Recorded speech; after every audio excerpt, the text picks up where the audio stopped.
večer vsem skupaj na naši današnji razpravi, ki smo jo nekako napovedali novembra lansko leto ob izidu tega našega zbornika Spoprijem z razmerami in razmeri v Sloveniji. Kot sem rekel, obljuba dela dolg in danes začenjamo z serijo razprav, ki naj bi to, kar so avtorji napisali v zborniku, tudi bolj temeljito in poglobljeno predstavili svojimi novimi razpravami. Tudi sled tega, ker je kolega Frane Adam naredil pregled vseh tekstov v zborniku s svojim komentarjem in rezultat tega je bil, da smo poprosili vse avtorje, da na Franetove komentarje dodajo še svoje pripombe, hkrati pa s tem tudi odprli prostor za druge avtorje, ki bi želeli sodelovati pri novem zborniku, ki ga sedaj pripravljamo. Današnji gosti so dr. Igor Grdina, dr. Frane Adam, dr. Lovro Šturm in dr. Anže Burgar. Zakaj smo pravzaprav izbrali to različnost njihovih poklicev, razmišljanj, je prav v tem, da je država kompleksna stvar. Države se ne moramo lotevati, kot pravi Dejan Komel, ki se za danes opravičuje zaradi bolezni, na nivoju županskega razmišljanja. Država je le zahtevnejši kompleks in zaradi tega je potrebno, da se državo tako, kakršno je, oziroma tako, kot ne bi funkcionirala, lotimo z večjih pogledov. Ali je to pogled zgodovinarja, pravnika, sociologa oziroma ekonomista. Tako da, če se pogleda pretekle dneve, namreč mi smo želeli s temi razpravami ujeti čas pred volitvami. Nažalost nas je čas prehitel, ampak ne glede na to, mislim, da prav ta praznina tega političnega prostora zahteva en večji ali pa tehnejši premislek. Če mogoče lahko citiram besede, ki jih je zapisal Igor Grdina v svojem tekstu. Praznina, ki se ne širi samo zato, da ugonablja vse, kar je, temveč tudi možnost za karkoli. To je ustvarjalnost. Je najtemeljitejši nivelizator, kar se jih da zamisliti. Igor, lahko te prosim za tvoj prispevek. Hvala lepa za besedo. Zdaj moramo podati odgovore na vprašanje, kakšno državo hočemo. Kot zgodovinar lahko v to debato prispevam predvsem morda nekakšen pogled, kakšne države so pravzaprav mogoče. Torej, v 20. stoletju sta pravzaprav dva koncepta, ali država kot pes čuvaj, torej tista, ki skrbi samo za to, da življenje na nedoločenem ozemlju funkcionira, ali pa država, ki je pač nek prostor kohezije, ki tudi oblikuje družbo, ki zagotavlja pač, da imajo ljudje na določenem prostoru skupen ne samo red, ampak tudi določeno stopnjo blaginje.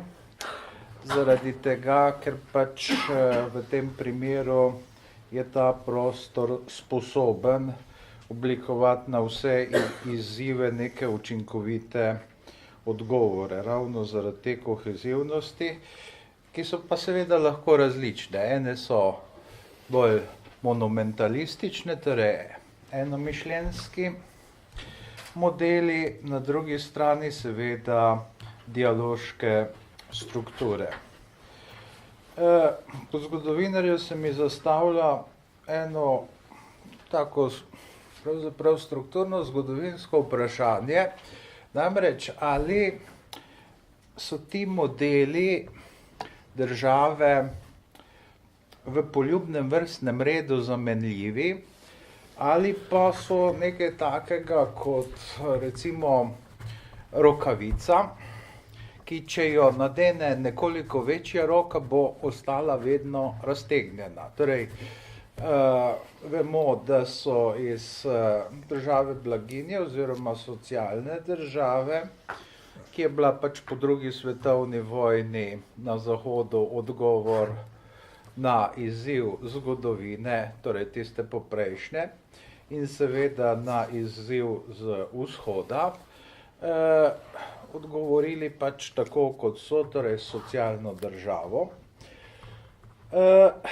Potem pa so ugotovili, da je ta država predraga, da si jo torej prostor ne more privoščiti. Torej zlasti v Veliki Britaniji je to v času Harolda Wilsona postalo zelo očitno. Ne glede na to, da je še danes to premijer z velikanskim ugledom, pa vendarle po njegovi poti ni šlo več naprej in potem je prišla gospa Thatcher z drugačnim tipom države, vendar pa, ali pa v Ameriki, torej po Johnsonu pride seveda po nekaj vmesnih epizodah Ronald Reagan in je seveda zagovornik tega, čemur bi rekli vitka država oziroma država, ki naj bo pes čuvaj. Ampak, če je Franklin Roosevelt prišel v Belo hišo z 50 uradniki, pa je bil zagovornik neke ekspanzivne države, je Ronald Reagan prišel s 300, da so upravljali isto kot v 50 let prej, torej tistih 50 ljudi. Zakaj si je do tega prišlo? Zaradi tega, ker je postalo seveda življenje veliko bolj kompleksno, ker je treba v modernem življenju koordinirati, da sploh kakorkoli funkcionira, veliko več področji kot kdajkoli prej. Treba jih je upravljati. In to seveda smotrno. To pomeni, da mora država preko pravnega reda seveda delovati v vsakem primeru, ker če ne, je vse zaman. To je še tisto, preden se vprašamo, ali pes čuvaj, ali še kaj več. No, ampak glede na to, da je recimo v Ameriki prišlo v času Eisenhowerjeve administracije do tega, da je število ljudi v upravnih službah, korporativni upravi in državni upravi preseglo število delavcev vseh kategorij in da se odtlej škarje seveda samo še bolj razpirajo, ne v korist delavcev vseh kategorij, ampak uradnikov, upravljavcev, koordinatorjev in vsega tega, kar lahko pokrije na neki način seveda pojem države. Torej se vprašam, ali je sploh korak nazaj mogoč, ali je takšen korak izvedljiv, ne glede na to, kaj se pravi. Torej, da je pot v neko zelo kontrolirano in koordinirano moderno državo pravzaprav lahko samo hitrejši ali počasnejši, da pa je seveda neizogiben. To so vprašanja, ki se zastavljajo recimo ob nekem zgodovinarskem motrenju. Seveda so to za naš prostor precej abstraktna vprašanja, za prostor, v katerem v vsakem uradu pravzaprav vidite, da stvari niti približno ne funkcionirajo tako, kakor bi bilo potrebno ali pa kakor je z zakoni določeno. Imate agencije, javne agencije ali pa javno šolstvo, ki se nenadoma ob nekem vprašanju, ko gre za recimo nek blagoslov šole, razkrije pravzaprav kot državna šola. Če se vprašate, zakaj pošljejo inšpektorja nad takšno šolo in se sklicujejo na člen o ločitvi države od cerkve, potem to pomeni, da je taka šola državna in ne javna, kot se v drugih stvareh, v drugih vprašanjih vedno poudarja. To se pravi, imamo težave z nekim dvomišljenjem, to je pa tipičen problem sveta vzhodno od zahoda v nekem poprejšnjem seveda obdobju.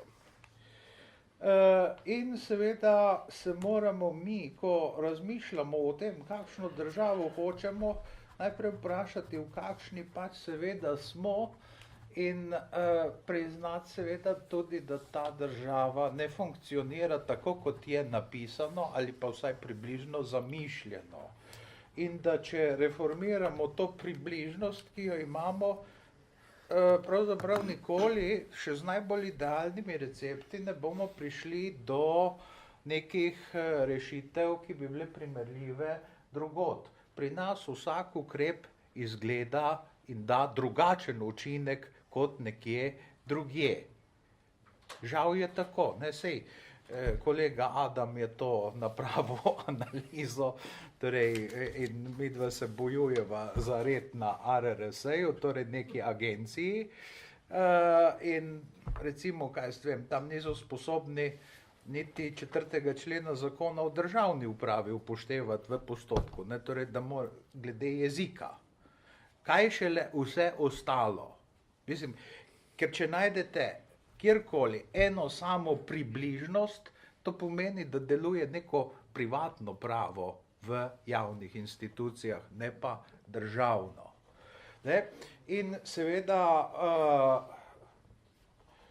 da ne govorimo o javnih naročilih in vse, kar je povezano z javnostjo, kar se razglaša za javno, kar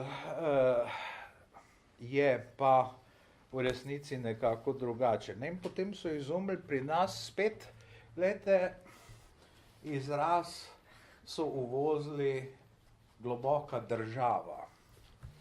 Češ, da je to, kar nas ovira, globoka država.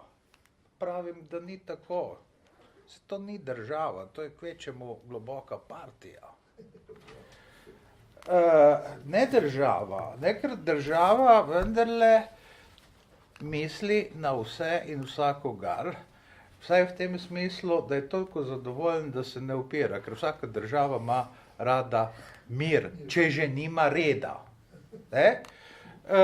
In kakorkoli gledate vse mogoče deviacije v državah, potem vendarle vidite, da kjer deluje globoka država, je tako, da hoče imeti vendarle to kohezivnost še kar poudarja. Medtem ko seveda pri nas je alfa in omega seveda ločevanje po nekih prastarih ločnicah, če hočete, po ločnicah iz muzeja revolucije. Jaz bi zdaj tukaj, da ne bom predolg spustil zastor, kot pač moj prvi vložek v to debato, pač nekoliko torej zgodovinsko podkleteno. Frane, lahko zdaj tebe prosim? Vprašaj naprej, ko sem to zdaj. Aha, pardon, ja. Gospod Šturm. Ja, lahko. Hvala za povabilo in lep pozdrav vsem, ki smo se danes zbrali tukaj. Danes se ne bom ukvarjal, če ste morda to pričakovali, s pravnimi vidiki ali s pravnimi vprašanji, ampak bolj z metasistemskimi pogledi in vprašanji, ki se lotevajo naslovne teme.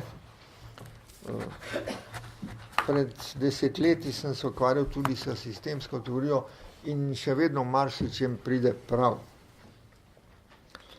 No, glede nečesa pa vendar lahko že postavimo neko osredotočeno vprašanje, namreč kakšno državo želimo, državo slovenskega naroda, ne? Kajti to je ustavna kategorija, zapisana v ustavi in to je tudi edina država, ki jo ima slovenski narod. Nikoli druge jo nima. Če ni več slovenskega naroda, potem tudi ne moremo več govoriti o državi, ki je nastala po plebiscitu. Takrat, ko je prišlo do nekega osrediščenja pri iskanju vrednostnega slovenske nacije, do katerega ni prišlo nikdar prej, v nobenem zgodovinskem kontekstu in seveda tudi kasneje ne. Med ljudmi seveda, ne med vsemi političnimi akterji, toda med ljudmi pa prav gotovo, ker je dokazala zelo visoka udeležba in tudi zelo visok rezultat, ki je takrat bil na plebiscitu za izrekanje o samosvojitvi in o samostojnosti.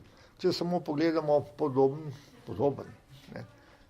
plebiscit v Kataloniji, vidimo velikanske razlike, da je tam pravzaprav komaj približno polovica ljudi je bila za katalonsko podobno lastno pot naprej, druga polovica pa ne, če sploh ne govorim o drugih zelo slabih pripravah, ki so jih nesrečni Katalonci pokazali v tem primeru. Ampak pustimo to. Če skušam zdaj zastaviti nekakšen takšen metasistemski pogled na izzive 21. stoletja, s katerimi se že zdaj in še vedno bolj se bo soočala država slovenskega naroda, je seveda mogoče ugotoviti, da so nekateri ti izzivi take vrste, da koreninijo še v nerešenih zagatah preteklega stoletja, nekateri se pa seveda pojavljajo tudi neodvisno od tega, glede na to, da smo pač v nekem novem in drugačnem zgodovinskem in družbenem območju. Teh izzivov je seveda zelo veliko, zato se bom zaustavil samo pri nekaterih, pri tistih, ki ta trenutek vzbujajo največ vprašanj. Med nerešenimi, bom rekel, fenomeni preteklega stoletja bom zdaj skušal poiskati nekatere, ki niso samo slovenski, čeprav smo tudi Slovenci v njih, ampak ki zadevajo gotovo vso evropsko kulturno in civilizacijsko občestvo. Vsaj za drugo polovico 20. stoletja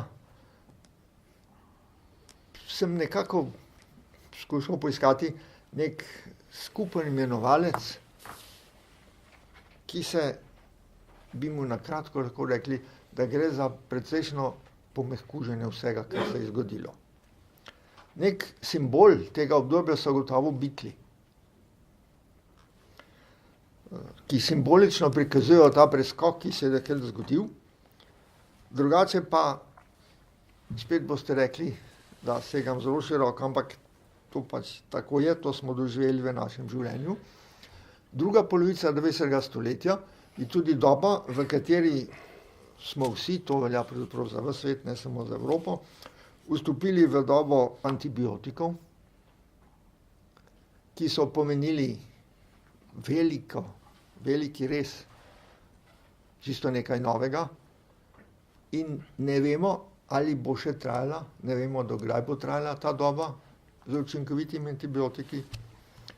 V Evropi in zlasti pa tudi v Sloveniji smo pa vstopili v obdobje centralnega ogrevanja. v mojih mladih letih tega ni bilo, na to smo nekateri pozabili, nekateri pa tega sploh ne veste. In so bile življenjske razmere v tem pogledu popolnoma drugačne in neprimerljive z današnjimi. Vse to med drugim tudi vpliva na to, da je današnji način življenja drugačen in da je vprašanje, če bo kos izzivom, ki jih pa zdaj pred nas predstavlja 21. stoletje. 21. stoletje je pa postavilo pred nas nekatere tudi zelo hude izzive. Tako bi jaz rekel, vedno večno prisotnost opojnih substanc v življenju ljudi. Ljubljana je zdaj nedavno končala na zelo slabem mestu, po analizi, ki je bila narejena v številnih evropskih mestih.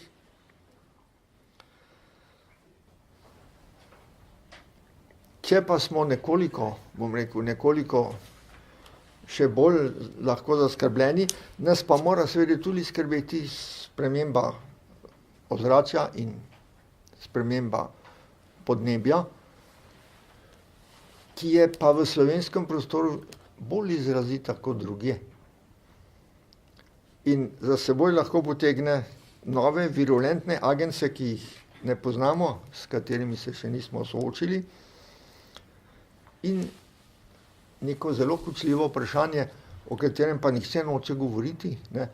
To je pa zdaj kakšna je kvaliteta genetske reprodukcije nasploh ljudi v Sloveniji in v Evropi. To niso vprašanja za eno vlado. To so vprašanja za, prihodnjih 15-20 let. Ne. In o teh vprašanjih pogrešamo razpravo, resno razpravo. Vlada se pa itak, katerakoli je, ukvarja največ za dosegom 4 let, čez ta rok praktično ne seže. Zadevo še bolj zaostruje dejstvo, da seveda postajajo tudi področja, kot je že omenil spoštovani predgovornik, s katerimi se sooča katerakoli vlada, vedno bolj kompleksna in tudi vedno bolj komplicirana. In da jih je tudi vedno več. In je seveda položaj, če se s temi problemi sooči nekdo, ki je tako rekoč o tem še ne razmišlja, ali ki morda razmišlja z neko čisto drugega zornega kota, recimo z nekega manjšega lokalnega zornega kota, če se znajdemo v takšnem položaju, da se sooči z vodenjem države, kot je Slovenija, ki vendarle članica tudi Evropske unije, lahko pridemo v velike zagate. Vladni resorji so izjemno zapletena področja. Zelo veliko stvari, veste, se vsakodnevno odvija in zelo težko vse to koordinirati in usmerjati. Iz lastne izkušnje vem, da vsak resor gotovo vsakodnevno melje nekaj 100 zadev. Sigurno so med njimi tudi nepomembne, oziroma take, kjer en resor povzroča delo drugemu, vendar je pa med njimi tudi kar veliko pomembnih zadev, tudi tiste, ki se nanašajo na sodelovanje v okviru Evropske unije. In ekipa, ki mora skrbeti za nemoteno odvijanje vseh teh zadev, mora seveda za to izkazati resnično primerno kompetentnost in primerno usposobljenost. Kot rečeno, zdaj sem spregovoril o nekaterih teh aleatornih fenomenih, ki se pojavljajo v 21. stoletju, še nerešeni, ostalina iz 20. stoletja, ki nas pa seveda hudo tepe, je pa to, da v Sloveniji ne znamo poiskati osredotočenja recimo k nekaterim od teh vprašanj, o katerih sem zdaj govoril, ali tudi v drugih bistvenih vprašanjih, in da povsod še vedno žal poteka neko ločevanje duhov, ki temelji na neki prastari črti ločnici iz nekega popolnoma drugega obdobja, druge svetovne vojne in kasnejšega, bom rekel, totalitarnega obdobja, ki je onemogočalo svobodo razprave in ki je onemogočalo svobodno izmenjavo mnenj. Prav svobodna izmenjava mnenj v demokratični družbi je tista, ki nam je lahko neko zanesljivo vodilo za bodočnost in tega pod nobenimi pogoji ne bi smeli omejevati. Bi se pa s temi problemi resno morali soočiti. No, ne omenim še tole, da iz preteklega stoletja ne samo mi, ampak vsa Evropa tudi je podedovala še neko dediščino, ne samo poleg dediščino 3 totalitarnih sistemov, ki jih ni več, saj ne v taki obliki, kot so bili, ampak še vedno je pa prisotna zlasti, bom rekel, neka posebna idejna struja, ki jo seveda kolegi dobro poznajo, to je frankfurtska šola kulturnega marksizma, ki se ali direktno ali indirektno, bom rekel, vpliva na številne odločanja, jo najdemo zelo močno v Sloveniji in tudi, bom rekel, jo zasledim tudi zelo močno tudi v birokraciji Evropske unije, v Bruslju, pa tudi drugod po Evropi je zelo močna. To je šola, ki po mojem globokem prepričanju ne daje pravilnih odgovorov na izzive, s katerimi se bo srečevala država slovenskega naroda v 21. stoletju. In če k temu še dodam še seveda tudi številne migracije, ki so se že zgodile in katerih posledice so lahko tudi, ni nujno, da so zelo migracije iz zelo oddaljenih krajev. Mi lahko spremljamo ta trenutek spremembo, bom rekel, spremembo narodnostnih obeležij v krajih in v entitetah, ki so blizu naše države. Nekatere so se že zgodile, nekatere ta trenutek potekajo pred našimi očmi in bodo dokončane v prihodnjih 10 ali 15 letih. In seveda del tega se zapazi tudi že pri nas, če pa k temu prištejemo še migracije, ki lahko prihajajo tudi iz bolj oddaljenih krajev in s katerimi se sooča vsa Evropa, potem vidimo, da so to neki aleatorni fenomeni, ki jih lahko delno predvidimo, vse pa ne, ki pomenijo izjemno velik izziv za, kot sem rekel, za Slovenijo kot državo slovenskega naroda, pa tudi za njeno širšo okolico, v kateri se Slovenija nahaja, se pravi za vso Evropo. Hvala lepa. Lahko zdaj poprosim Anžeta Burgerja. Hvala lepa za povabilo še z moje strani. Zdaj, temeljno vprašanje današnje razprave je, kakšno družbo si želimo. Sam približno vem, kakšno družbo si želim, ampak da bi se izognil nekemu kognitivnemu biasu, kognitivni pristranosti, sklepanja iz introspekcije, sem šel pogledat, kakšno dejansko javno mnenje, kateri so največji problemi v Sloveniji, za katere smatrajo Slovenci, da so največji izzivi, s katerimi se sooča Slovenija in Evropska unija. Zato sem odprl 3 najnovejše eurobarometre. in sicer pri prvem, s tem standardnem Eurobarometru, ki je spraševal posameznike iz Slovenije novembra leta 2017, je bilo med drugim tudi vprašanje, kateri je najpomembnejši problem, s katero se trenutno sooča Slovenija. Na prvem mestu 38% zdravstvo in socialna zaščita, na drugem mestu 29% brezposelnost, na tretjem mestu 24% Slovencev meni, da je to gospodarska situacija, potem pa sledijo še pokojnine, javni dolg in davki.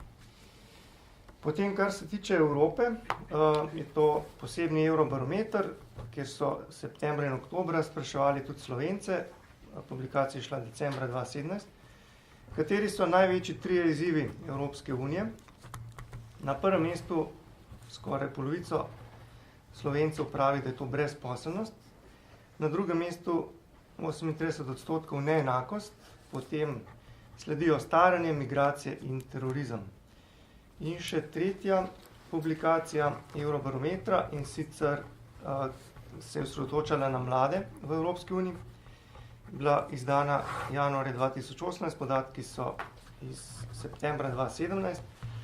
Na prvem mestu zaposlovanje, torej kaj bi moralo biti prioriteta Evropske unije, je bilo vprašanje. Mladi odgovarjajo v Sloveniji zaposlovanje, na prvem mestu izobraževanje in usposabljanje in naprej sledijo klimatske spremembe. Torej vidimo, da se precej teh izzivov, problemov, za katere Slovenci smatramo, da so ključni problemi Slovenije in Evropske unije, se ponavlja.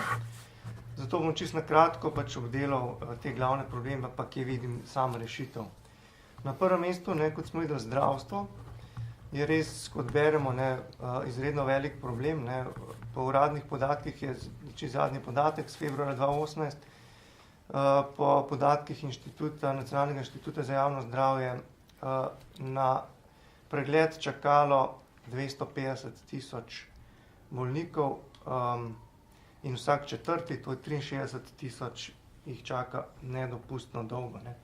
S tem, da to je samo en sicer velik nabor 61 storitev, ampak torej niso to vse storitve, torej niso to celotne čakalne vrste.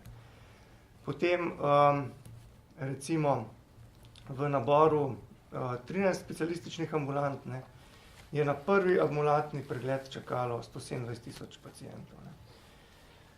Recimo operacije krčnih žil, povprečna čakalna doba skoraj 600 dni, posegi na hrbtenici 455 dni, na ušesu 441 dni in tako naprej in tako naprej. Se pravi, letos bomo samo za te čakalne vrste namenili kar 30 milijonov evrov. Zdaj, kje je rešitev? Rešitev vidim, kot sem že v preteklih svojih prispevkih nakazal, rešitev vidim v neki kombinaciji javnega oziroma obveznega zavarovanja, ki pa se izvaja v okviru privatnih zdravstvenih zavarovalnic in pa v čim večji meri v okviru privatnih zdravstvenih inštitucij. Recimo, takšno rešitev pozna Nizozemska, ki ima enega najboljših, že vrsto let enega najboljših zdravstvenih sistemov. Torej, to je, kar se tiče zdravstva. Kar se tiče brezposelnosti, to je res precej velik problem, je pa kar nekaj problemov na trgu dela. Sigurno zelo velik problem je minimalna plača. Kolega Milan Vodopivec, s katerim sem tudi sodeloval v enem evropskem projektu, pred kratkim je tudi v sobotni prilogi objavil članek, mislim, da je bilo januarja objavljeno, februarja, članek o vplivu minimalne plače, in ta študija ugotavlja, da ta previsoka minimalna plača, ki se je povečala samo leta 2010 za 23% in je Slovenijo uvrstila na prvo ali pa med prvimi 3 mesti, kar se tiče višine minimalne plače, glede na mediansko ali pa povprečno plačo med razvitimi državami. In ta študija ugotavlja, da v bistvu je zaradi te minimalne plače v kriznih časih, takrat, ko bi bilo najmanj potrebno, je zaposlenost, torej službo izgubilo okrog 25.000 ljudi.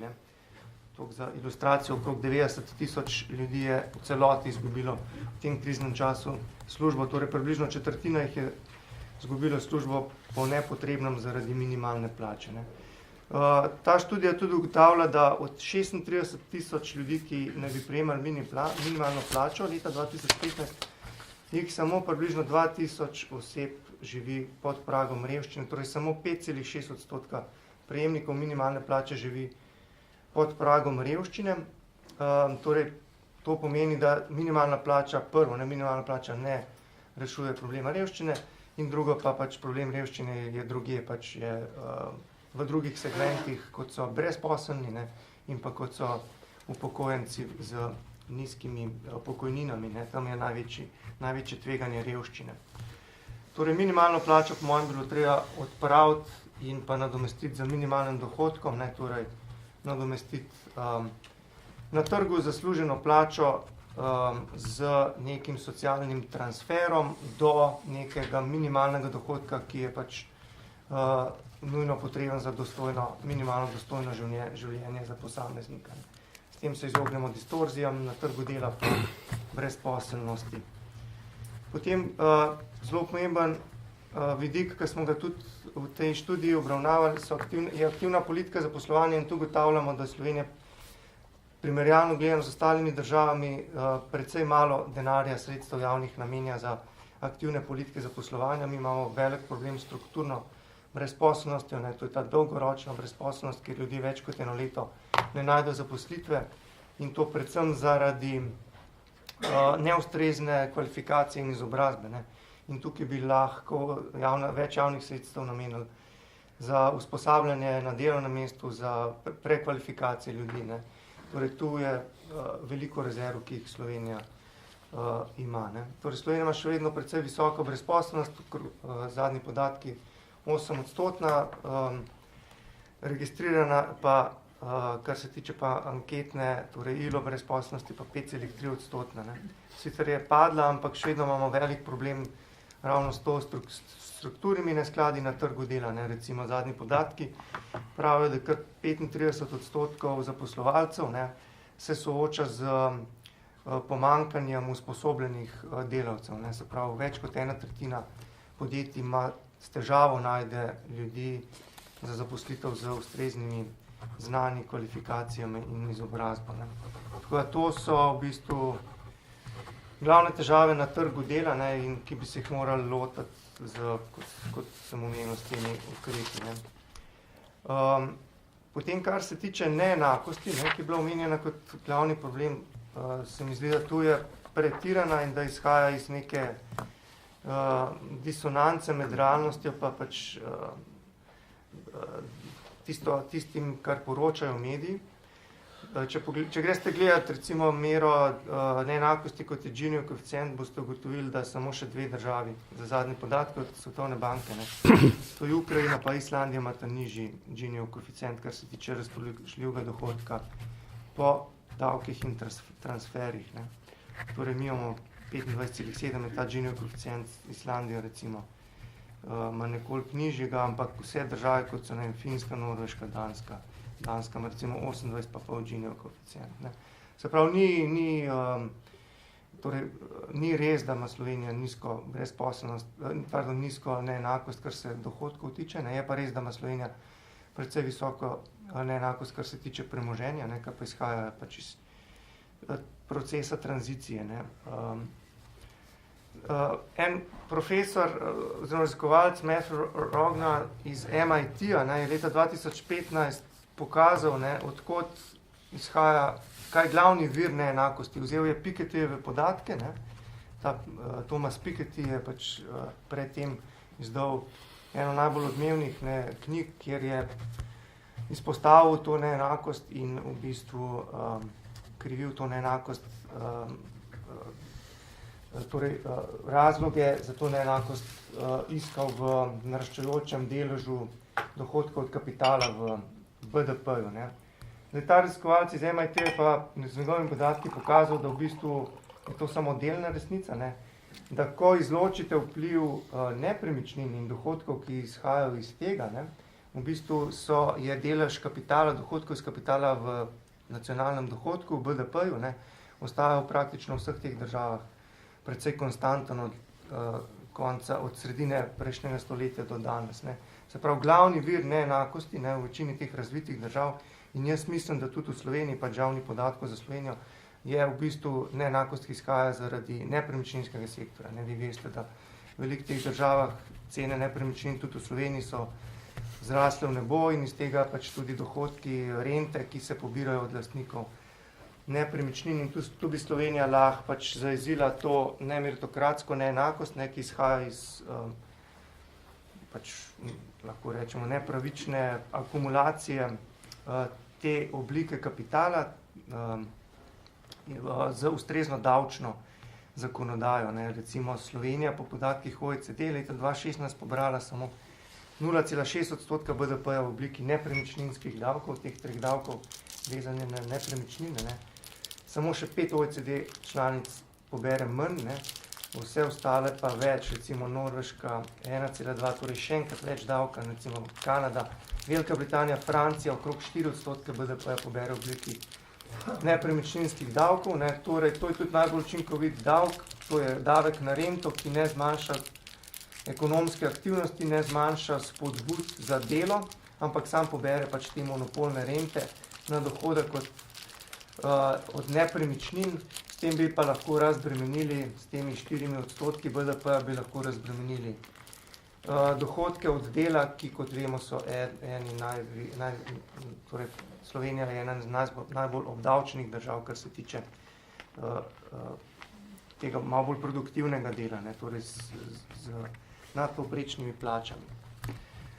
Ok, zdaj, kar se tiče gospodarske situacije, ki je tudi bila omenjena, to tudi pač slika je precej zaenkrat rožnata, ne, lani smo imeli 5% rast, letos UMAR napoveduje 5,1% gospodarsko rast, ne.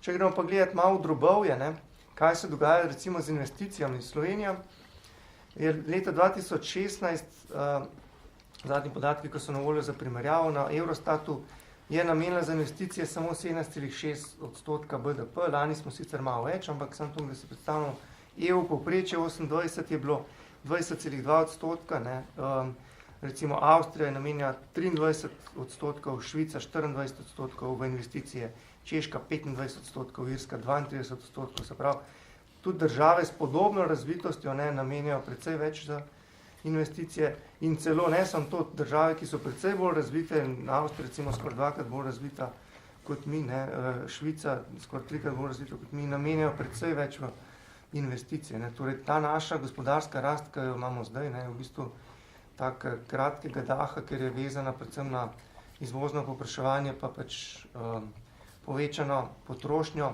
ne zagotavlja pa dolgoročne rasti, po mojem mnenju. Ne. In kar se tiče javnih investicij, smo približno na povprečju Evropske unije, kar se tiče pa teh privatnih investicij, pa investicij gospodinjstev, ne, smo pa v bistvu precej zadaj, ne, torej naše gospodarstvo, pa mi potrošniki gospodinjstva investiramo precej manj, kot bi bilo za našo raven razvitosti in nujnosti dohitevanja razvitosti ostalih držav potrebno za dolgoročno rast. To je, kar se tiče gospodarske situacije, drugih problemov načeloma, tudi kar se tiče dolga, zadolženosti podjetij zaenkrat ni, ne. Slovenija se je, kar se tiče te problematične zadolženosti podjetij vrnila na predkrizno raven z leta 2008, ampak tukaj samo opozorilo, pač velik skok je bil narejen v enem samem letu, ne, iz leta 2007 na 2008 je poskočila zadolženost podjetij za 40% točk, ne, torej to se hitro lahko obrne, če imamo zopet pred seboj kakšno pregrevanje, kot se kaže s temi nizkimi obrestnimi merami. In še pokojnine, ne, zdaj pokojnine, o tem smo tudi precej govorili, tako da bom čisto na kratko, ne, trenutno imamo v Sloveniji 617 tisoč uživalcev pokojnin na približno 854 tisoč delovno aktivnega prebivalstva, oziroma 840 tisoč zaposlenih in samozaposlenih zavarovancev, ne, torej razmerje zavarovanci uživalci pokojnin se je od predkriznega leta 2008 do danes znižalo iz 1,7 zavarovanca na upokojenca na samo 1,49 zavarovanca na upokojenca, ne, in to napoveduje vse projekcije Evropske komisije glede staranja, napoveduje, da se bodo te deleži še poslabševali, ne, se pravi, mi smo soočeni z zelo slabimi demografskimi napovedmi, ki so precej točne, ne, torej ne moramo se zdaj zagovarjati, da mogoče se pa to ne bo zgodilo, vse te napovedi pač so plus minus 1%, 2%, ne, precej natančne, ne, točno vemo približno, koliko upokojencev bo, ali pa koliko starejši od 65 let bo čez 50 let, recimo. Ne. In pač ta pokojninska reforma z leta 2014 je bila premalo učinkovita, ne. Ljudje se še vedno upokojujejo v povprečju za lani pri 59,5 leta, ne. Se pravi, še precej daleč je do 65 leta upokojitvene starosti, ne. Ki nam jo pač nalaga novi zakon ali pa tudi, kar poznajo v drugih razvitih državah, ne. Tako da morali bi nekako ponovno z drugačnimi ukrepi pokojninske reforme malo pohitriti to podaljševanje, odlaganje upokojitev in pa reaktivacijo že upokojenih na trg dela. Tu vidim še veliko priložnosti, torej, da bi upokojence nazaj aktivirali, da bi še vedno prejemali celotno pokojnino, ampak da bi jim dovolili, da opravljajo, kolikor hočejo pač posla na trgu. S tem ne bi odžirali nobenih zaposlitev, ne, mlajšim. Javni dolg, še zadnja stvar, ne, potem pa zaključim. Javni dolg, res da pada kot delež BDP, vendar moramo vedeti, da ta vlada je javni dolg kljub vsej gospodarski rasti povečala od leta septembra 2014, ko je nastopila, ne, je dolg do danes narastel iz 29 milijard na 33 milijard. Ne.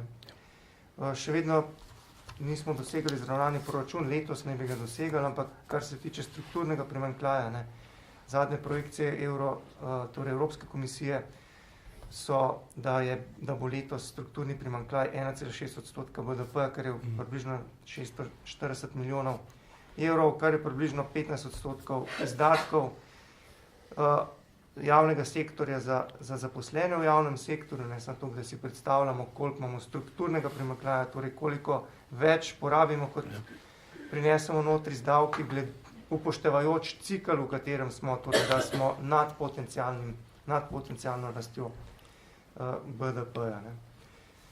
Tudi davke, ne, davki so precej visoki, bi jih morali znižati, ne, kar se tiče obdavčitev dela, smo tu na vrhu, ne, med razvitimi državami. Napačna primerjava, kot jo dela OECD, ne, ko gleda največ 1,67 kratnik povprečne plače, to je samo 1700 evrov neto trenutno in tam je davčni primež res, da ni toliko večji od povprečja, je 46%, ne, torej razmerje med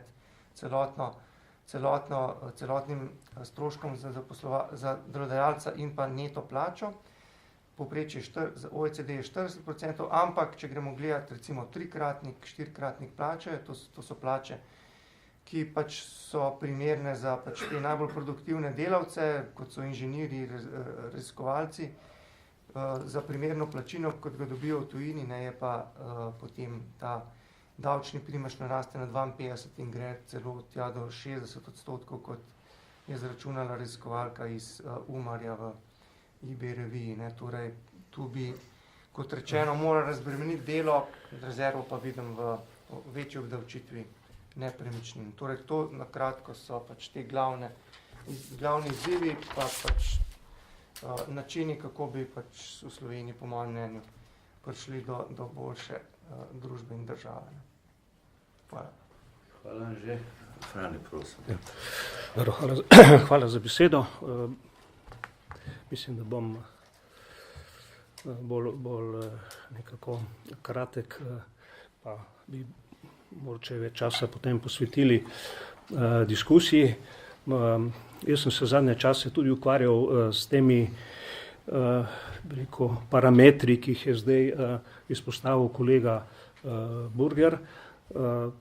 Skratka, to, kar se nanaša na javnofinančno stabilnost, tako zvana makroekonomska nesorazmerja, kar se nanaša na pač te deficite in tako naprej. To je v bistvu vse znak neke nestabilne situacije, ki pa nažalost, da tako rečemo, ni značilna samo za Slovenijo, ampak je značilna za velik del Evropske unije. In tukaj to seveda pa nas mora skrbeti in se moramo zelo podrobno ukvarjati s posameznimi državami Evropske unije, zlasti s temi vodilnimi, da vidimo pravzaprav v kakšnem položaju so. Torej, po mojih podatkih, oziroma po mojem proučevanju, se je v bistvu izkazalo, da je kar večina držav Evropske unije krši maastrichtska pravila, celo Nemčija jih krši, ker je zadolžena 68% BDP-ja, nima pa deficita v proračunu, to je res, ampak recimo za Francija, ki naj bi bila motor z Nemčijo, ima pa v bistvu v vseh teh parametrih negativne vrednosti. Torej ima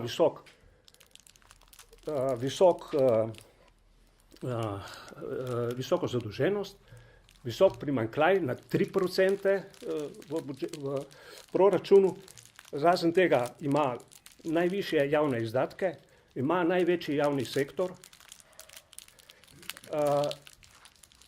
in je seveda izjemno ranljiva gospodarsko.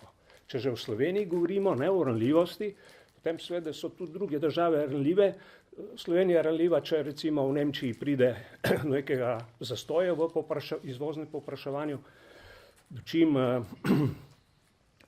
te druge države seveda tudi zlasti bodo trpele posledice, če ECB, centralna banka, spremeni politiko obrestnih mer. Potem se bodo seveda krediti podražili. To bo imelo potem seveda za posledico še povečanje proračunskih lukenj in seveda vsemi posledicami, ki se pač lahko kažejo v manjši podjetniški dejavnosti, brezposelnosti in tako naprej. Torej, kot jih imenuje Evropska komisija, ekonomska nesorazmerja, ki so seveda hkrati tudi družbena nesorazmerja, to niso samo ekonomska, makroekonomska, v bistvu vplivajo potem tudi na celotno družbo. Ta nesorazmerja seveda niso odpravljena, čeprav Evropska komisija trdi tudi za Slovenijo, da so odpravljena, da večinoma pač so odpravljena, ampak to, jaz mislim, da to ne bo držalo. Tako da tukaj se bo treba več kako s tem ukvarjati. Kar zadeva same države, tukaj sem tako kratko skiciral nekaj teh relacijskih pojmov, namreč državo lahko pač pojmujemo v interakciji še z drugimi vidiki ali pa dobimo neke asociacije, kako je država konstituirana. Kot prvo, seveda, ko pomislimo na državo, moramo pomisliti tudi na državljana. In tukaj se vprašamo, ali imamo, kakšen je ta odnos med državo in državljanom, ali imamo aktivne državljane, ali imamo neko responsivno državo, ki omogoča aktivne državljane. Seveda težko zdaj to trdimo, da to imamo, tudi marsikje drugod tega nimajo. Večkrat v bistvu se dogaja ta nek paternalizem države in pasivnost državljanov. To potem seveda se poskuša razrešiti na razne načine, tudi z nastopom populističnih politikov.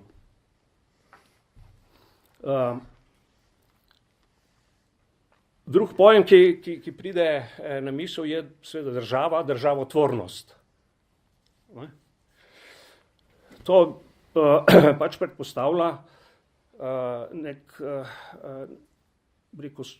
kompetentne, odgovorne politike, ki se zavedajo tudi mednarodne pozicije svoje države. Zdaj, ali to in ki seveda tukaj zahteva to precej znanja in precej različnih komunikacijskih spretnosti in tako naprej. Mislim, da na tej ravni imamo tudi opravka z določeno konfuzijo, ne? Pa ne samo pri nas, se vidi, da se nekatere države, ki jih njihova zgodovina pravzaprav jih je učila drugače, se pa recimo začele, ki so tudi članice Evropske unije, se pa zdaj naslanjajo na Putina, se naslanjajo na Kitajsko, recimo na Češkem, njihov predsednik Zeman, tudi Orban. Ne, seveda, tukaj je precej razlogov, ki jih je bilo treba pač vzeti obzir, ampak nastaja neka konfuzija. Pri nas je v bistvu imamo neko pritlikavo, bi rekel, diplomacijo, ne, ki nekako deluje zelo, bi rekel, kratkoročno, ne, in zelo situacijsko. Imamo torej potem država, civilna družba, ne, to je malo podobno kot država, državljan, ne, ali tukaj je možna se vzpostavlja neka sinergija ali se ne, ki se seveda da produktivno izrabiti. To zdaj težko damo v bistvu kakšen odgovor. Ne. Po drugi strani imamo, s čimer se več ukvarjamo, ne, pač pravno državo. Ne. Pravna država je tisti okvir, ki omejuje in definira politično državo. In to seveda tukaj vidimo velike disfunkcije ravno tega segmenta pravne države oziroma pravosodja. Država, socialna država in nesocialna država. O tem je bilo zdaj nekaj govora. Tukaj je glavno vprašanje, kako vzpostaviti, obdržati socialno državo in se izogniti fiskalni preobremenitvi države. To, kar sem v bistvu govoril o zadolževanju, o tem, da se države izpostavljajo s tem, ko se zadolžujejo, ko v bistvu ko imajo strukturne deficite, ne, ko več trošijo, kot pa imajo prilivov. To vse lahko, bi rekel, kratkoročno in dolgoročno zelo negativno vpliva na celotno družbo in ekonomijo. Pri nas sigurno imamo ta problem, kot rečeno, imajo pa seveda tudi druge države, ne, ki sem jih omenil. Recimo, danes sem ravno napisal en članek, kjer tudi recimo Avstrijo obravnavam in tudi Avstrija je, recimo, ima te probleme. Ne. Tudi Avstrija je socialna država, ampak je fiskalno preobremenjena. Ima visoke davke, sicer je ta njihov nov predsednik Sebastian Kurz oznanil, oziroma ko je šel v volilno kampanjo, ne, njegov slogan je bil Steuer senken, zmanjšati davke. Zdaj, poleg migrantske problematike, ne, to je prvi slogan, ne, ali bo zdaj kaj naredil, ali ne bo, to je zdaj vprašanje. Se pa zaveda pač te zagatne situacije, v kateri je avstrijska država oziroma avstrijska ekonomija. Nadalje imamo relacijo med državo, recimo to slovenska država, in globalizacijo oziroma neko vrsto naddržave. Ne? Evropska unija je neka vrsta naddržave. Kaj se zdaj v bistvu tukaj dogaja? Jaz sem že nekako namignil, da je pač da je Evropska unija, jaz tega sicer vsekakor ne bi želel in sem pristaš Evropske unije, vendar vidim več razlogov za to, da gre Evropska unija po poti neke regresije, torej razpadla ne bo, ker ne more, ampak se ne bo naprej razvijala in ne bo sposobna, absorbirati, integrirati vseh teh novih članic. tudi ne starih. Skratka, obstaja lahko na neki zelo nizki ravni vegetiranja, da tako rečem. Ne. To seveda je za nas slab scenarij, ampak če ne bo prišlo do sprememb pa lahko pride samo tako, da se mi pač s tem ukvarjamo in da izpostavimo Evropsko unijo neki široki kritiki, intenzivni kritiki, ne? Ker seveda naši politiki je ne bodo, ne? To se treba pač drugače organizirati. Torej, se pravi, tudi na tem področju, ne, interakcije med nacionalno državo in superdržavo, kot je Evropska unija, ne, se kaže pač ta dilema, bodi si večja integracija, federalizacija, ne, kot jo predlaga Macron, recimo, francoski predsednik, ali pa pač nekje še, ali pa se odpoveda tem, bi rekel, ambicijam. Ne.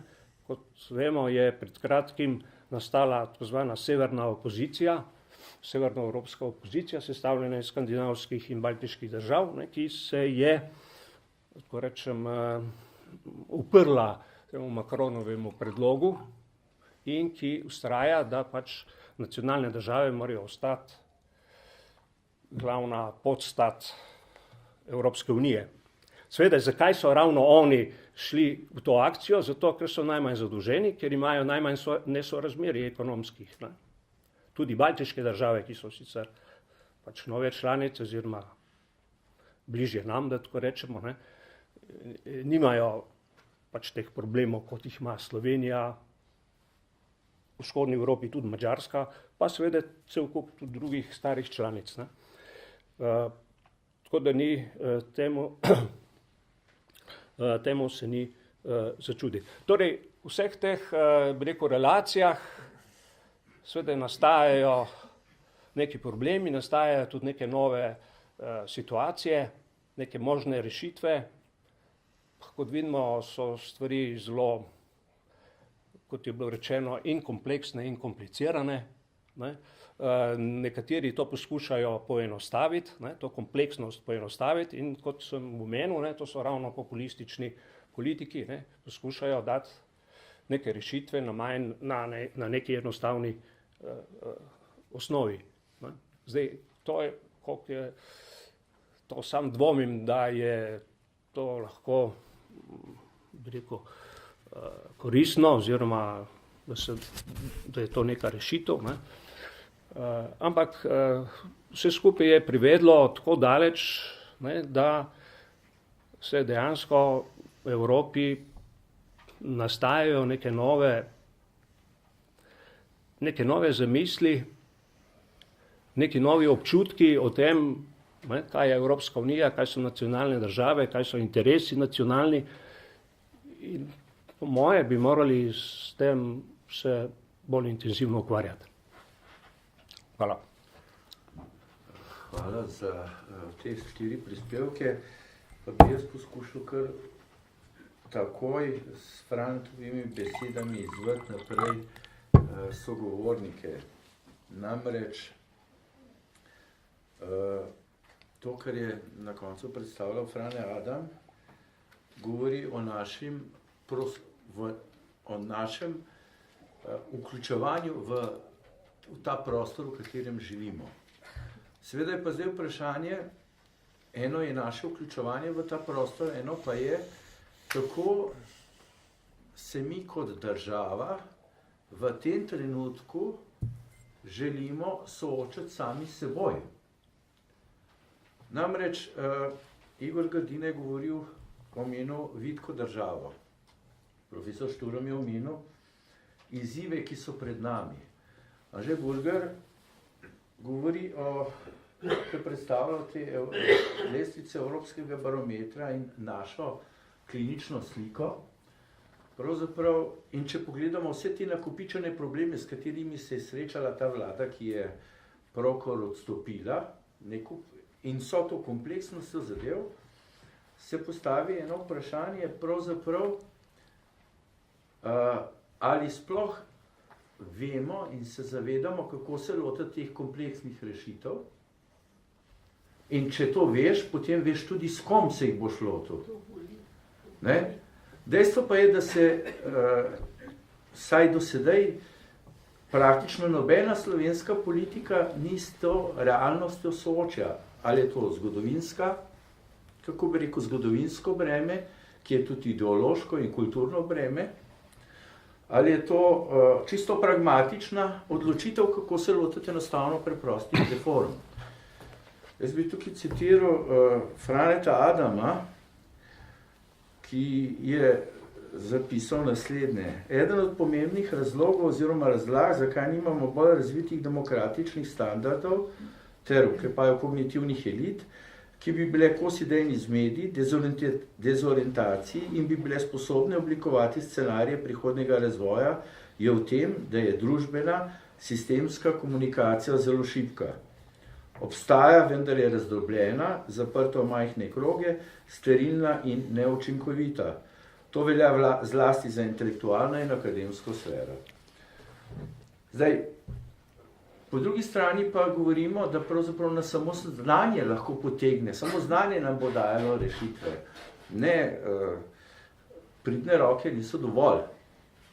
To, da smo pridni in delovni, je lepo, ampak vedeti moramo, zakaj uporabljati sekiro, kladu ali pa računalnik. To se pravi, da potrebujemo znanje, potrebujemo mlade, kot je omenil Anže Burger. In saj zame osebno je tukaj zelo pomembno vprašanje vključevanje svobode ustvarjanja v kreiranje ali dela posameznika ali pa ustvarjanja države. Svoboda v tem smislu, mislim, da je država postala nek vseobsegajoči sistem. Politika z vsemi svojimi subsistemi, agencijami in ne vem katerimi direktorati in tako naprej, pravzaprav kontrolira vse procese. Gospodarstvo, ki je še vedno, ne vem, Anže bi prosil za komentar, podrejeno politiki, z deleži državnih podjetij v politiki, seveda ni avtonomno in pravzaprav iz gospodarstva ne dobivamo nobenega konkretnega predloga za rešitve. Iz akademskih sfer pravzaprav ni nobenih predlogov. Se pravi, predloge, konkretne rešitve ustvarja samo politika. Ali je to res ali ne? Ampak zelo, kako bi rekel, v mejni meri gospodarska zbornica pravzaprav je kot ene vrste alibi politiki. Ni tistega kreativnega impulza. Tako da zdaj bi, da ne bom že sam prišel s svojim referatom, da dam prosim kolege, da se mogoče odzovejo na to, kar sem zdaj omenil. Igor? No. To, kar smo govorili o Evropi, je seveda zelo pomembno, ker Evropska unija je skupnost, kakršne še ni bilo v zgodovini in ni prav verjetno, da bo še kje kaj podobnega. In to seveda kar kliče po kreativnosti, ampak zdi se, da iz tiste mentalitete, nočem govoriti samo o nekih podedovanih strukturah in tako dalje, ki nas tiščijo nas. Ampak Francozi imajo ravno tako težave z izstopom iz nekega modela države. Ne? In Evropska skupnost ima morda to nesrečo, da je bila velikokrat zamišljena kot povečana Francija, ki jo plačuje Nemčija. Iz zgodovinskih razlogov. Ne? Torej, samo Nemčija tega ne bo vedno pripravljena plačevati, ker prihajajo nove generacije. Ne? Zdaj seveda Evropa s svojo takšno strukturo, kot jo ima, je zelo slabo odzivna oziroma pripravljena na ta problem, seveda, ki je problem ustvariti neko skupnost, kakršne še ni bilo. Na drugi strani pa se več ali manj vsi v Evropi zatekamo k nekim določenim modelom. Če pogledate srednjeevropski prostor oziroma vzhodno-srednjo Evropo, ima takšen problem, kot ga je imel vedno. Torej z aplikacijo, z zaostajanjem in potem apliciranjem tistih receptur, ki so nekje že bile. Medtem ko novih idej pa pravzaprav ne. Srednjeevropejci so odhajali v novi svet, da so tam realizirali svoje velike ideje ali pač v zahodno Evropo. Medtem ko tukaj, da bi tukaj ustvarili središče nekih novih idej, to pa seveda ne. In tudi sedaj se ne poskuša, da se Zahodna Evropa je pričakovala tam leta 89 in 90 nove ideje iz vzhoda, ampak tukaj je bilo prav veliko razočaranje in sedaj se na to, kolikor vem, v Evropi zahodno od prejšnjega vzhoda niti ne računa. In se tem državam tudi kar dosti vsiljivo predpisuje, kako naj se vedejo. Ne, kot da rabijo seveda nekakšnega skrbnika. Ampak to je model, ki ga Evropa pozna že iz časa, ko še ni bilo Evropske skupnosti, ni bilo Evropske unije. Ne. Torej, iz neke mentalitete se ne da tako zelo hitro izstopiti. Ne. In zaradi tega se mi zdi zelo pomembna faza te diagnoze, kaj nas muči. Ampak imamo zgleda težave že kar pri tem, ne, kajti do tega lahko pridemo z dialogom, oziroma polilogom, ne pa z monološko strukturo, kjer se predpiše, kaj da je narobe in potem se ve, kako se maršira po enotnem planu naprej.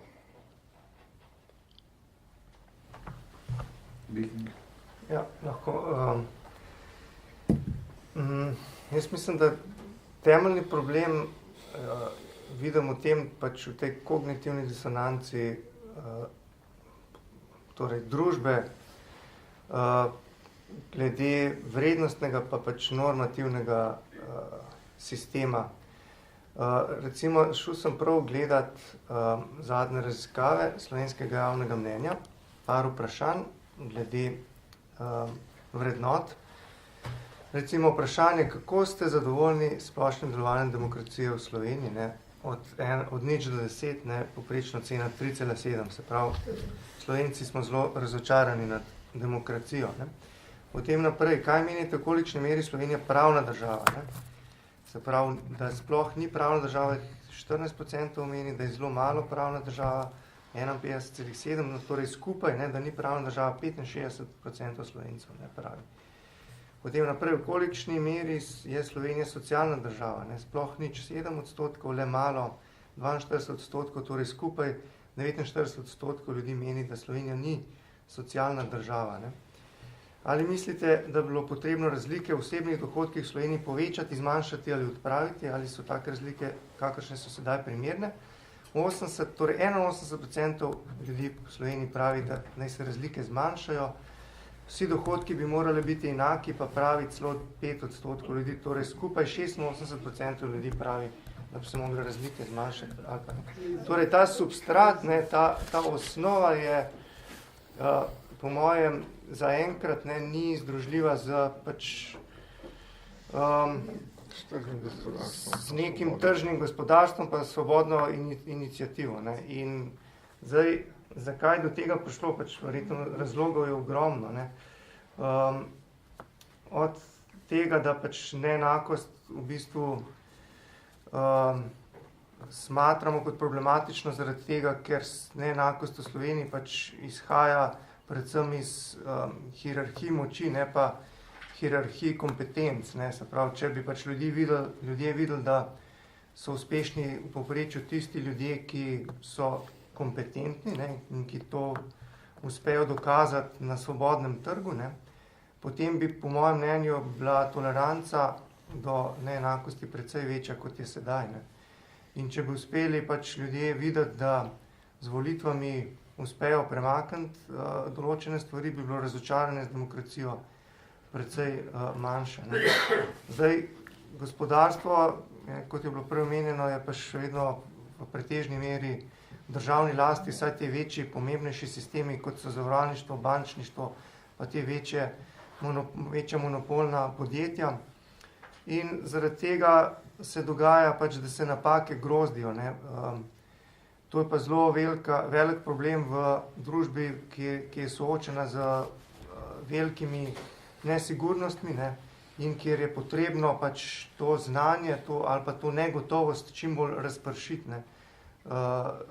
Friedrich Hayek je v leta 1945 v enem izmed, po mojem mnenju, najpomembnejših, je pa tudi še vedno en najbolj citiranih člankov v zgodovini, z naslovom The Use of Knowledge in Society, ne, objavljen v American Economic Review, je ravno to problematiziral, ne, v bistvu, da je znanje, oziroma to vedenje, ne, da ima 3 problematične lastnosti. Ne.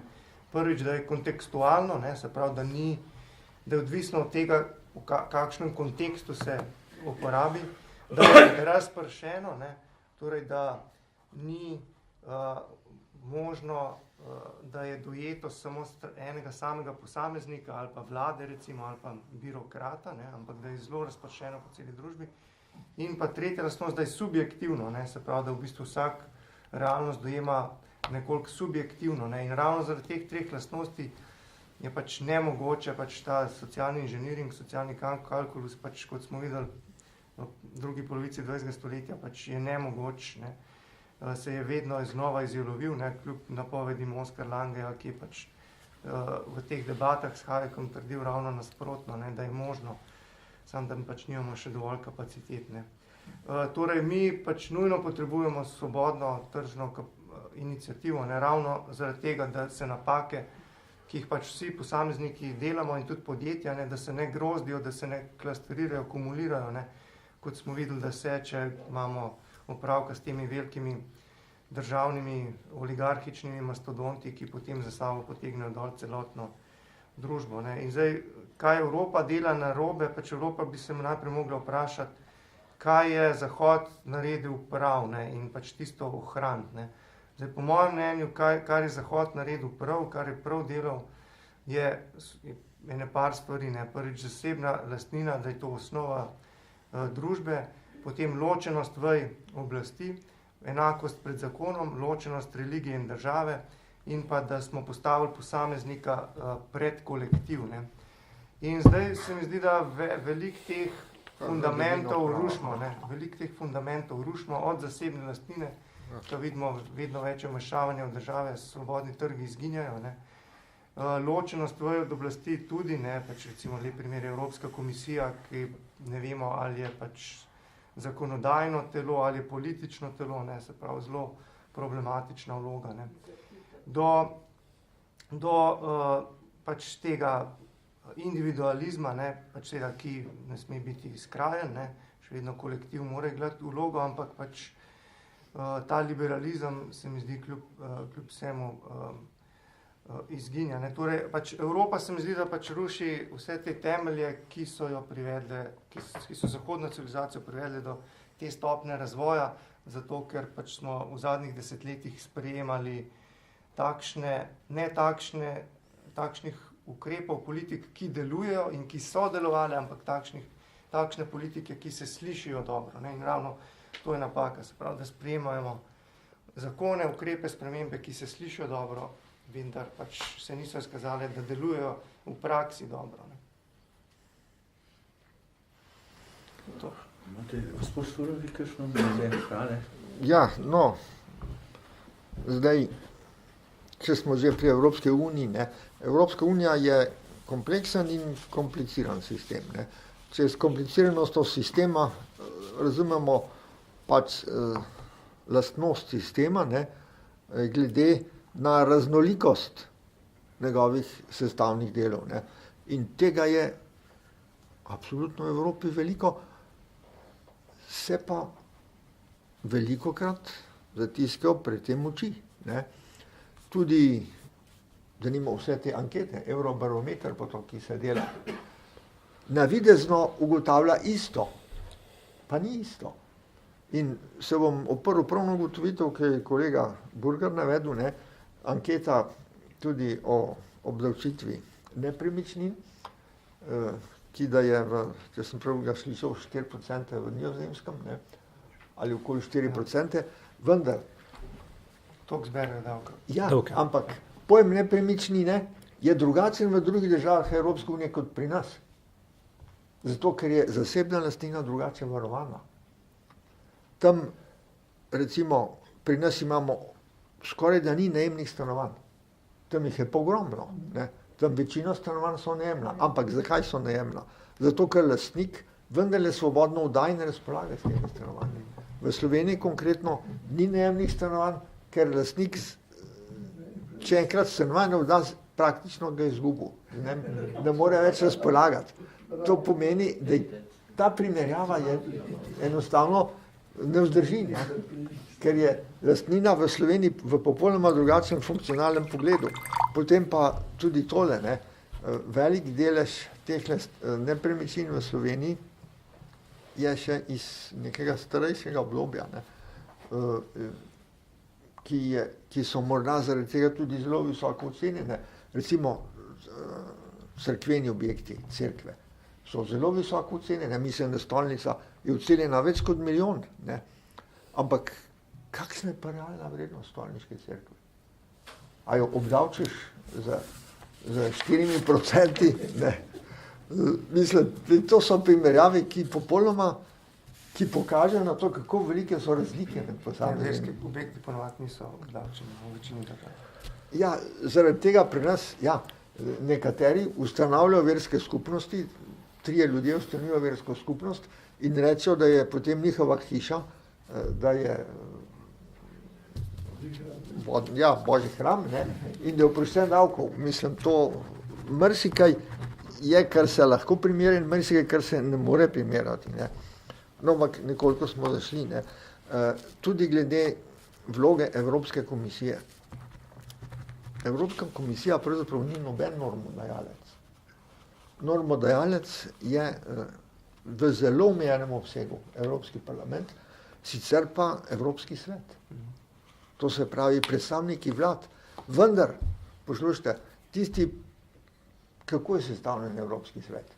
Iz predsednikov vlad, ki se sestanejo v Bruslju, in iz ministrov, ki se sestanejo v Bruslju večkrat letno in ki velikokrat sploh pojma nimajo, kaj se dogaja, ne. Zato, ker jim Evropska komisija prinaša, ki ne bi bila tehnična služba, jim prinaša gradivo na mizo.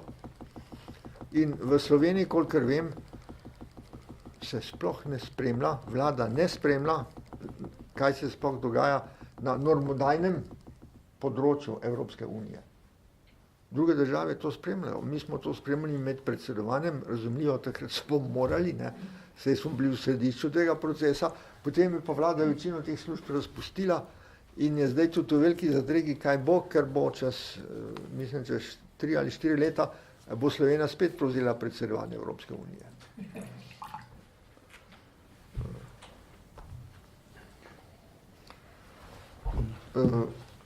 Zdaj, glede tega, kakšno Evropo hočemo, gotovo je meni bližja ideja, De Gaullijeva ideja o Evropi nacionalnih držav in ne Macronova ideja, ki jo je ponudil zdaj, ne, o spreminjanju Evropske unije v Evropsko zvezo.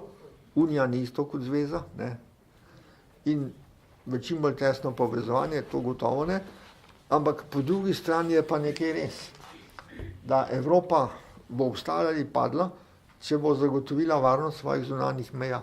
Če ne bo zagotovila varnosti svojih zunanjih meja, potem bodo posledice takšne, da bodo nepredvidljive in jih niti nočem napovedovati. Ne.